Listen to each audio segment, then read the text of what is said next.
Hey guys, so tonight I'm going to talk about pain, but also tinnitus. So I hope you're ready. Um, Someone asked this question if some of the principles that we use to deal with tinnitus can also be used to deal with pain. And there's been some pretty good science on this now. Um, I'm going to talk more generally because I can't give you actual statistics. I don't have it stored in my head. But like, for example, there was one study of people who have severe back pain. And they compared people who had things like slipped discs and, vertebrae that are crushed together, where some people, they almost had no like vertebrae left and just almost an exposed nerve, and they didn't have any pain, or it was very minimal. And then there were other people who were in a much better place in terms of how much their back had actually broken down at the level of the bone, but they were always complaining about pain. They were always getting more treatments, having their spine fused together, and then needing more and more treatments, and always having this cycle of pain. So what I believe we're starting to get out of some of these studies, and even as we look at tinnitus too, is the brain is able to do things very well if you train it to do those things well. So like, it could be almost virtually any skill. So if you want to learn how to do speed reading, if you just read every day and try to learn how to skim and you get better and better at it, you can become a great speed reader. If you want to learn to play a sport, I like the idea of dancing. You can train your body to do all kinds of different dance moves, and you get this muscle memory where your body can remember how to do a dance step, and all the different parts of the body. At first, they're not very well trained, they're not very well coordinated, but after a while, the whole body can act as one unit and do some amazing things in dancing. It could be soccer. Why are the top soccer players so good? Because they've trained their body to perform certain actions at the right timing and speed, and and they can do some amazing things. So we can also become amazing at experiencing pain if we keep thinking about how to experience pain, and we notice there's a sensation in our back, and we think,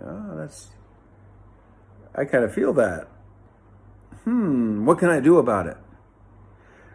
Maybe if I do some stretching, maybe I need to do this. Oh, but it still hurts. Oh, maybe I need some pain medication. Let's try that. I'll take that. Oh, but it still hurts. And you see, like, someone starts getting into a pattern of needing to solve this problem with their pain. And the brain keeps saying, but wait a second, the pain is still there. Try again, try something else. And I think we literally grow nerve pathways, or we strengthen nerve networks that I'm actually starting to feel a little bit of back pain now that I think about it. We create these nerve networks that go down into that place where I can feel it right now, and it can be very severe, and we get really good at thinking about pain. So in the case of tinnitus, we're suddenly struck, usually, with this sound that starts ringing. And all of our thoughts go to this sound. What is it? How do I make it stop? Background noises, medication. What can I eat differently? Can I exercise? Is there anything I can do to make it go away? I'll go to the doctor. We'll talk to some more people about it. Research online on Google. Watch YouTube videos. Thank you for doing that. and always thinking about the sound. And then, of course, our brain gets really good at really getting in the habit of thinking about it a lot. And And, at first it's totally understandable. You can't help it. It's this new sound. It won't go away. But the really catchy thing is it really grabs your thoughts to the point where it quickly is established as a habit that you're thinking about the sound all the time. And then your ability to hear the sound and focus on it and notice it and think about it all the time, you get so good at that. And that's part of what this tinnitus is I mean, don't get me wrong, the sound is there. No question about that. But your ability to really register it, think about it, have it be part of you all day, all long, trying to go to sleep, whatever, you hear it.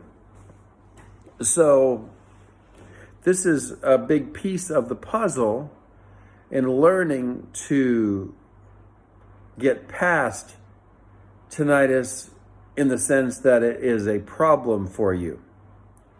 And I've heard so many amazing stories. There was someone, I had stopped making videos for a little while, and someone wrote back and said, "Hey, Dave, I'm doing wonderful now. It's just not a problem for me anymore." And I was so thankful that you were there when, and because your videos help so much. So I guess I'm giving myself some credit there, but good. I'm so happy about that, that because I was so affected by tinnitus too. So, but it's a big piece of the puzzle. And so what do we need to do? We have to focus on methods to basically not think about it. And it's maybe the hardest step to get where you, especially when you're in the worst of it, one of the hardest steps is finding some way to even not think about it for 30 seconds or a minute. And I've got a lot of other videos about learning how to not think about it. And one of the main points I would always make is when you tell yourself don't think about something, you don't think about it. But really what you want to do is find activities you can do where you're thinking about the activity and you're kind of like really needing to think about the activity. Like you're trying to, draw this drawing and you're copying things and your mind's really busy thinking about how to draw this, or you're memorizing sentences about in another language and you're trying to remember how to say that sentence. And it doesn't, your brain has to keep thinking about it in order to remember how to say the sentence. And you get stuck where you can't think about the sound of the tinnitus because you're having to think about that thing. And at first it can be very difficult to do that, but you can get where you start training your brain to do other activities, and then your brain starts being able to let off a little bit on the sound about thinking about it.